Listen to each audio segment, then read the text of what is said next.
Dopo 6 mesi di astinenza il volley torna protagonista al Palaradi di Cremone, lo fa con una grande abbuffata di Supercoppa italiana. 5 set con crescendo di spettacolarità chiudono l'ultimo ottavo di finale col successo del Bisonte Firenze, capace di ribaltare 2 volte la nuova VBC è più Casalmaggiore. L'emozione del ritorno sul Taraflex, la prima in riva al po' di coach Parisi, la meglio gioventù del maestro Mencarelli, un condensato di emozioni che lasciano spazio subito alla rivalità sotto rete. Casalmaggiore approccia meglio, la diagonale Lloyd Montibeller inizia a carburare presto e complice un'ottima uscita dai blocchi di Melandri, la VBC chiude 25-23.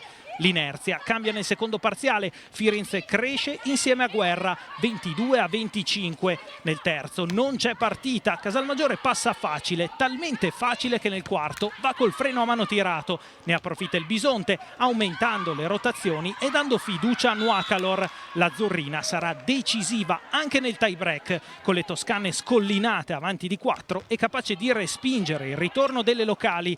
Il 13-15 consegna a Firenze il pass per i quarti di finale. Giocherà martedì a Novara. Per Casalmaggiore 20 giorni di tempo per farsi trovare pronta all'esordio in campionato nella tana delle campionesse del mondo di Conegliano.